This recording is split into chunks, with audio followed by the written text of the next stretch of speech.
साथियों, स्वागत है आप सभी का एक बार फिर से मेरे चैनल पर। तो जैसा कि परसों के वीडियो में मैंने आपको अवगत करा दिया था कि आपके आईसीएमआर का जो है वो आपका रिजल्ट जो है वो आपका आउट कर दिया गया है। उसके बाद बच्चों की उस वीडियो में बहुत सारे कमेंट्स आ रहे हैं, जो कि बहुत जगह पे बच्चों के मैसेजेस देखने को मिल रहे हैं कि उस रिजल्ट को लेके बच्चों में बहुत ज़्यादा अविश्वास है। और जिस तरीके से मैं इस पर्टिकुलर एग्ज़ाम को बहुत अच्छे से डील करता हूँ, मेरे लिए भी ये बहुत ही शॉकिंग रहा है कि ये पर्टिकुलर एग्ज़ाम जो है वो अब जितना ज़्यादा सहज और सरल माना जाता था आज के कुछ साल पहले, उतना ही ज़्यादा इस पर्टिकुलर एग्ज़ाम को जो कराने वाली एजेंसी है, उन लोगों ने इसको बहुत ही कॉम्प्लिकेटेड कर दिया है। एज़ अ एजुकेटर के लिए भी कॉम्प्लिकेटेड है इन सारी चीज़ों को समझ पाना और बच्चों के सामने उनको एक्सप्लेन कर पाना, और एज़ अ स्टूडेंट के लिए भी बहुत ही दिक्कत वाली बात है कि जिस तरीके से कह सकते हैं ना कि नई-नई चीज़ें इस एग्ज़ाम में लास्ट 2 साल से घटित हो रही हैं। तो पर्टिकुलर अभी के, चूँकि मैंने उस टाइम पर भी बच्चों के बहुत सारे कमेंट्स आ रहे थे कि सर इसके कट ऑफ के प्रेडिक्शन के बारे में बता दीजिए। मतलब 2 मुख्य बिंदुओं पे मैं बात करने वाला हूँ। पहला जो आप लोग की क्वेरी आ रही है कि आप कट ऑफ बता दीजिए, तो भाई कट ऑफ मैं किस बेसिस पे बता दूँ भाई? हवा में यहाँ पे कोई बात नहीं होती है। इसी वजह से मैंने संडे का टाइम लिया, क्योंकि मुझे पता था कि यहाँ पे जो भी अनसर्टेनिटी चीज़ें हो रही हैं, कुछ ना कुछ चीज़ें जो होंगी वो मंडे को हो सकता है कि एम्स की तरफ से चीज़ें देखने को मिले। और चूँकि उनके रिज़ल्ट के नोटिस में ये बात मेंशन किया गया था कि हाँ, आपको लॉगिन करने पे आपका स्कोर कार्ड देखने को मिलेगा, जो कि शायद संडे तक नहीं देखने को मिल रहा था। मैंने मंडे भी वेट किया। अभी जो ताज़ा अपडेट ये है कि आपका पर्टिकुलर स्कोर कार्ड जो है, अगर आप लॉगिन करते हैं तो वो आपको देखने को मिलेगा। तो इस पर्टिकुलर वीडियो को लास्ट तक देखिएगा। तो सबसे पहले क्या अभी यहाँ पे स्कोर कार्ड देखने को मिल रहा है, उससे क्या बातें हमको समझनी चाहिए, उस पे मैं चर्चा करूँगा।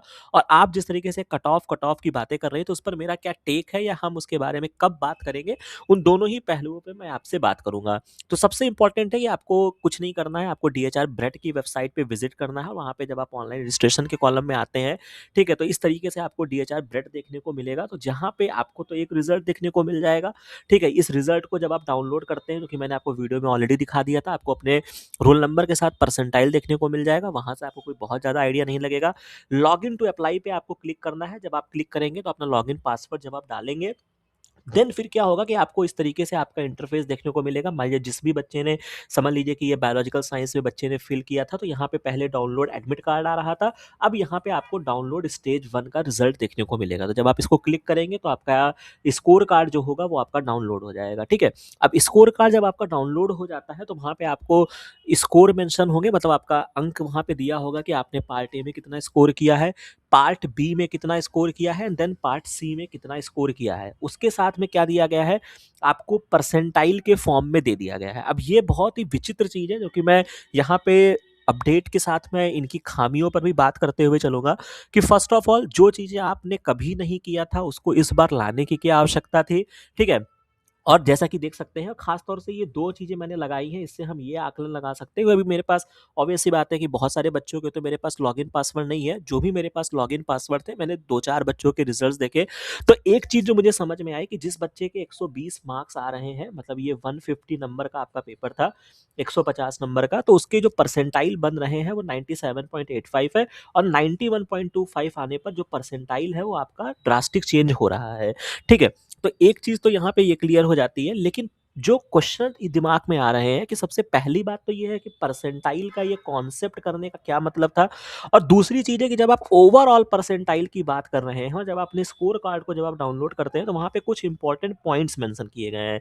इस इंपॉर्टेंट पॉइंट्स में मुझे कहीं पर भी मुझे कोई परसेंटाइल का फॉर्मूला, कह लीजिए कि भैया किस बेसिस पे आपने कौन-सा फ़ॉर्मूला लगा दिया है, ठीक है? वो यहाँ पे मेंशन नहीं है, ठीक है? और किस, मतलब क्या परसेंटाइल है भाई? आप सेक्शन सी के बेस पे आप देख रहे हैं, क्योंकि ए, बी तो कॉमन था, ठीक है? या तो ये हाइपोथेसिस हो सकती है कि आप सेक्शन सी का देख रहे हो, सभी बच्चों का क्युमुलेटिव, या आप ओवरऑल परसेंटाइल स्कोर देख रहे हो कि मतलब कुछ तो एक जस्टिफिकेशन होना चाहिए। तो ये एक बहुत मेजर प्रॉब्लम है, जो मुझे लगता है कि इनको यहाँ पे क्लैरिफ़ाई करना चाहिए था। और सबसे मोस्ट इम्पोर्टेंट, जब आप सेक्शन ए, मतलब कह सकते हैं ना कि जब आपने लास्ट ईयर इसी पैटर्न पे एग्जाम कराया, ठीक है, और आपने तब नहीं परसेंटाइल दिया, तो आज परसेंटाइल देने का क्या मतलब है, ठीक है? नॉर्मल स्कोर कार्ड के बेसिस पे चीजें करते, और अगर आप नॉर्मलाइज कर रहे हो बाकी सी सेक्शन से, और मुझे ऐसा लग रहा है कि ये जो पर्टिकुलर स्कोर कार्ड है, यहाँ पे बहुत ध्यान से एक एक पॉइंट को समझते चलिएगा। ये दोनों ही जो स्कोर कार्ड मुझे मिले हैं, ये बायोलॉजिकल साइंस वाले बच्चे का है, ठीक है?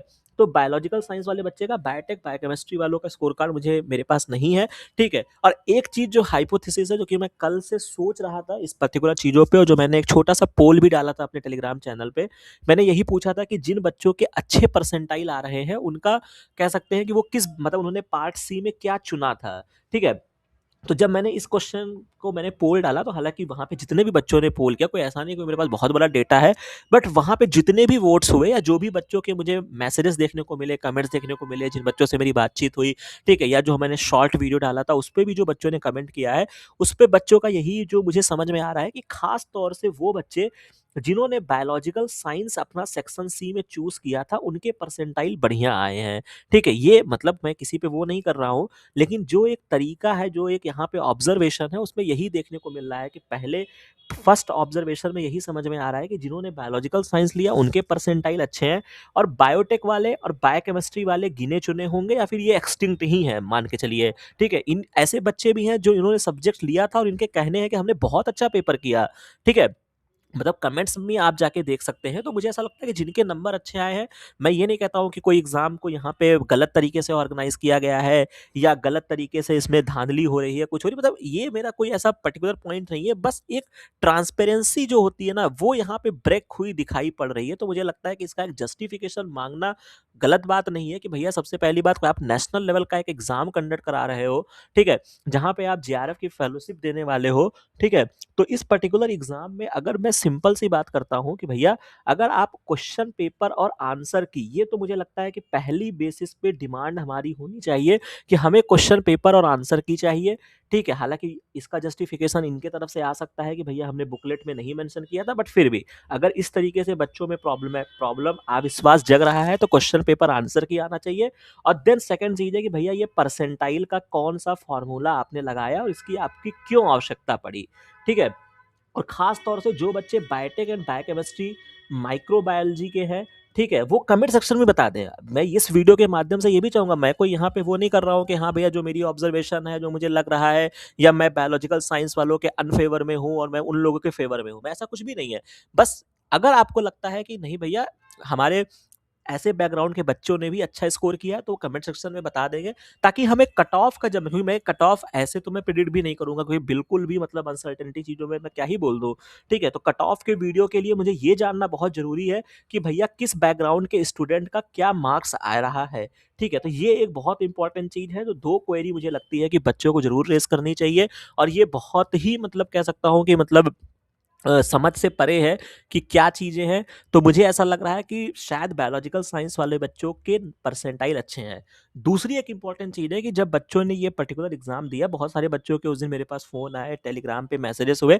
ऐसा नहीं था कि आप कह सकते हैं कि कोई बायोटेक वाला बच्चा था, वो ये कह रहा था कि नहीं, नहीं, मेरा पेपर तो बहुत हार्ड था, मैं समझ ही नहीं पाया। या कोई बायोकेमिस्ट्री वाला बच्चा था, वो ये कंप्लेन कर रहा था कि नहीं, मेरा बहुत मतलब हार्ड ही आया था। ऐसा नहीं था। इस बार के पेपर को लेके, चाहे वो कोई भी मतलब कह सकते हैं ना, कि चाहे वो बायोलॉजी का था, बायोकेमिस्ट्री का था, माइक्रो का था, सबका एक सुर में आंसर था कि सर, पेपर जो था वो मतलब कह सकते हैं कि स्ट्रेट फॉरवर्ड क्वेश्चन थे, आएगा तो करोगे, नहीं आएगा तो नहीं करोगे। और बहुत सारे बच्चे अच्छे स्कोर करके आ रहे थे, ठीक है। जिस तरीके से ये जो खास तौर से 3 इस मतलब फील्ड वाले बच्चे हैं, इनके परसेंटाइल जो अच्छे-अच्छे स्कोर करके आए हैं, जो अच्छा-अच्छा मार्क्स करके आए हैं, उनके परसेंटाइल जो है वो बहुत डाउन आ गए हैं, जो कि एक संदेह मन में पैदा करता है, और इसका निवारण होना बहुत आवश्यक है। और मुझे लगता है कि शायद ये, मुझे ऐसा लग रहा है कि अगर ये परसेंटाइल के फॉर्म में जो रिजल्ट दे रहे हैं, उसमें या तो इन्होंने बाकी बच्चों के परसेंटाइल को इसमें उठा दिया, क्योंकि कुछ तो एक फॉर्मूला होगा भाई। या तो सेक्शन सी के हिसाब से अगर आप देख रहे हैं, तो कितने बच्चों ने सेक्शन सी सेलेक्ट किया था, मतलब ये बहुत सारी चीजें हो सकती हैं, ठीक है। या तो वो फॉर्मूला आप लगा रहे हो जो यूनिवर्सल एप्लीकेबल नहीं हो रहा है, ठीक है। तो ये कुछ चीजें हैं। और जो मेजर पॉइंट जो मैं बार बार कहता हूँ, जो कि मैंने इस एग्जाम में लास्ट ईयर भी ये मैंने पॉइंट बोला था, और इस बार भी मैंने बोला था कि भाई, जिस पैटर्न पे ये एग्जाम करा रहे हैं कि भैया, सेक्शन सी में 8 फील्ड बनाते हैं, मतलब जो भी इनका फील्ड है, बायोटेक्नोलॉजी, बायोकेमिस्ट्री, और फिर उसी बेसिस पे जज करते हैं, तो भाई कैसे पॉसिबल है कि आप चारों पांचों पेपर का जो डिफिकल्टी लेवल होगा वो एक जैसा होगा। और कौन सा बच्चा क्या प्रिंट, भाई ऐसा तो है नहीं कि जो बायोकेमिस्ट्री वाला बच्चा था, अगर क्वेश्चन पेपर दे दिया जाए तो वो बायोलॉजिकल साइंस वाला नहीं कर पाएगा, ठीक है। या वो बैक्टीरियोलॉजी नहीं कर पाएगा। तो ये तो एक इनका पैटर्न में भी सुधार करने की बहुत मेजर आवश्यकता है। तो ये एक चीज़ें हैं। अब बात आती है कि अब आपको करना क्या चाहिए? तो जो मेजर मुख्य बिंदु थे वो मैंने आपको बता दिया कि हाँ भैया, मुझे यहाँ-यहाँ पे लूप होल्स लग रहे हैं कि यहाँ-यहाँ पे कुछ ना कुछ प्रॉब्लमैटिक चीज़ें हो सकती हैं जिसका आपको आंसर उन्हें देना चाहिए। ठीक है? तो ये आप आंसर की डिमांड कर सकते हैं। और मुझे लगता है कि इसके लिए जो बच्चे करना चाहें उसके 2 ऑप्शंस हैं। एक तो जब आप लॉगिन करते हैं तो यहीं पर इन्होंने रेज़ क्वेरी का एक ऑप्शन दिया हुआ है। तो यहाँ पे आप ओके कर लीजिएगा और उसके बाद जो भी आपकी क्वेरीज़ होगी, नहीं अगर आपका जो भी उनमें ऑप्शन दिए होंगे, अगर आप उसमें फिट बैठते हैं तो वेरी गुड, नहीं फिट बैठते हैं तो एक उसमें अदर देन करके दिया होगा, उसको सेलेक्ट करके उसमें जो भी अपने क्वेश्चन्स हैं वो पूछ लीजिएगा। अपार्ट फ्रॉम दैट आप एक काम करिएगा, चूँकि ये एग्ज़ाम जो है वो डीएचआर डील कर रहा है, तो डीएचआर की ऑफ़िशियल वेबसाइट पे जाके, ठीक है, आईसीएमआर को भी जाकर, ठीक है, इनके पर्टिकुलर जो भी एचआरडी, चूँकि ये एचआरडी की तरफ से ये जो होता है, ये आपका जो कह सकते हैं ना कि अवार्ड्स वगैरह या जेआरएफ का जो पूरा पर्टिकुलर जो ये पूरा चीज़ें हैं वो डील करते हैं। तो आप उनकी वेबसाइट पे जाके जो है इनके मेल आईडी निकाल के इनको मेल ज़रूर करिए, डीएचआर, आईसीएमआर। और नहीं होता है तो आप इनके जो भी हायर अथॉरिटी हैं, चाहे वो डायरेक्टर हों, चाहे वो कोई भी हो, ठीक है, उनको भी सीसी करते हुए इनको मेल करिए और अपनी क्वेरीज़ को रखिए कि हाँ भैया, मुझे इसका कुछ तो एक आंसर पता चले। एटलीस्ट आप कुछ भी नहीं बताना चाहते हो तो कम से कम मेरा क्वेश्चन पेपर और आंसर की तो हमको दिखा दो भाई। ठीक है? तो ये जो चीज़ें हैं वो आप इनको मेंशन करिए, साथ में आप एम्स को भी टैग कर सकते हैं। दूसरा ऑप्शन ये है कि अगर बच्चों में बहुत ज़्यादा अनसर्टेनिटी आ रही है कि अगर इनके तरफ से कोई रिप्लाई नहीं आ रहा है, तो आप एक काम और कर सकते हैं। जो भी स्टूडेंट्स, ऐसा तो है नहीं कि इस पर्टिकुलर एग्ज़ाम को देने वाले स्टूडेंट दिल्ली में नहीं होंगे, तो जो बच्चे दिल्ली में होंगे वो डायरेक्ट, चूँकि इसका आईसीएमआर का जो हेडक्वार्टर है या एम्स ने जो एग्ज़ाम कंडक्ट कराया है दिल्ली में, तो आप सीधा इनके एम्स मतलब जाके आप जहाँ पे एग्ज़ाम सेक्शन यूनिट है, वहाँ पे भी सीधा जाके बात कर सकते हैं। तो ये भी एक बेहतर ऑप्शन हो सकता है कि जो आप यूनाइट होइए और जो बच्चे दिल्ली में रहते हैं, मतलब वो जाके एक बार इनसे एक बार संवाद करने की कोशिश करें। और अपार्ट फ्रॉम, आप ट्विटर पे टैग वैग कर सकते हैं, ट्विटर पे ट्वीट कर सकते हैं, थोड़ी बहुत चीज़ें करके आप देख लो, क्योंकि 2 मुझे मेजर फ्लॉज़ लग रहे हैं, ठीक है? एक तो क्वेश्चन पेपर और आंसर की इनको देना चाहिए, और ये जो आपका ओवरऑल इन्होंने जो यहाँ पे नॉर्मलाइज़ किया है या जो भी किया है परसेंटाइल, ये ओवरऑल परसेंटाइल का एटलीस्ट भाई कुछ नहीं बताना चाहते हो तो कम से कम इसका मतलब तो बता दो भाई। हमारे तो समझ में नहीं आ रहा है कि ये ओवरऑल परसेंटाइल का क्या लॉजिक है और किस तरीके से एक पर्टिकुलर शिफ्ट के बच्चों का, या कह लीजिए कि एक पर्टिकुलर सेक्शन के बच्चों का जो है वो परसेंटाइल हमें कांस्टेंट कह सकते हैं या उनका देखने को मिल रहा है, और जो रिमेनिंग बायोटेक है, बायोकेमिस्ट्री है, माइक्रोबायोलॉजी है, उनके परसेंटाइल बहुत ही ड्रास्टिक चीज़ देखने को मिल रहे हैं। तो ये एक पहली दृष्टया ऑब्जर्वेशन था मेरा, जो कि मैंने उसको साझा किया है। हो सकता है कि आप मेरी बातों से असहमत हो सकते हैं, लेकिन मुझे सबके लिए यहाँ पे ध्यान रखते हुए बात करनी पड़ रही है। तो इस पर्टिकुलर विषय पे कोई बच्चा ऐसा भी ना सोचे कि जिन बच्चों के बहुत अच्छे परसेंटाइल आए हैं, तो सर यहाँ पे कुछ जो है वो उनको डिमोटिवेट कर रहे हैं या उनका रिजल्ट खराब करना चाह रहे हैं या उनसे उनके चीज़ों पे ऑब्जेक्शन कर रहे हैं, ऐसा कुछ भी नहीं है। बस एक ट्रांसपेरेंसी होनी चाहिए कि इंसान को पता होना चाहिए कि हाँ भैया, इतने क्वेश्चंस मेरे सही हुए, इतने क्वेश्चंस मेरे नहीं सही हुए। और अपार्ट फ्रॉम दैट भाई, आप एक एग्जाम कंडक्ट करा रहे हो, कल को यही एग्जाम देने जूनियर्स भी जाएंगे, आपके कुछ और बच्चे जाएंगे, तो कम से कम उनको पता तो चले कि हाँ भैया, क्या आपका लेवल था क्वेश्चन पेपर का। इतना छिपाने की क्या आवश्यकता है कि ना आप क्वेश्चन पेपर रिलीज कर रहे हो, ना आप आंसर की रिलीज कर रहे हो, आप सीधा स्कोर कार्ड दे रहे हो और ऊपर से उसमें आप परसेंटाइल का कॉन्सेप्ट लगा रहे हो, बेसलेस चीजें।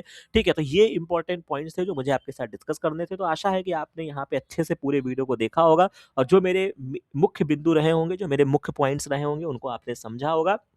और अगर आप इच्छुक हैं तो अपनी बातें रख सकते हैं, और बाकी कट ऑफ का वीडियो मैं तभी ला पाऊँगा कि जब बाकी 2-4 दिन रुकने के बाद जब एक क्लियर पिक्चर सामने आती है, तो ही मैं कुछ कह पाऊँगा। अदरवाइज़ तो जिस तरीके से ये एग्ज़ाम इतना कॉम्प्लेक्स हो चुका है, तो भाई जो भी कट ऑफ आता है, जो भी बच्चे सेलेक्ट होते हैं, उनको हमें स्वीकार करना पड़ेगा। तो ये इंपॉर्टेंट चीज़ें थी जो मुझे आपके साथ साझा करना था। बाकी कोई भी चीज़ें होती हैं तो आप इस कमेंट सेक्शन में बता सकते हैं। बाकी हमारे टेलीग्राम चैनल को जॉइन कर सकते हैं, वहाँ पे जुड़ सकते हैं। ठीक है? वहाँ पे अपनी क्वेरीज़ रख सकते हैं। आशा है कि ये वीडियो अच्छा लगा होगा। आपके जो भी डाउट्स रहे होंगे, जो भी पॉइंट्स रहे होंगे, उन चीज़ों को मैं क्लियर करने में सक्षम रहा हूँगा। और अगर आपको अच्छा लगा हो तो इस चैनल को लाइक, शेयर एंड सब्सक्राइब ज़रूर कीजिएगा। बाकी मिलते हैं नेक्स्ट वीडियो में, नेक्स्ट इन्फॉर्मेशन के साथ। Thank you very much.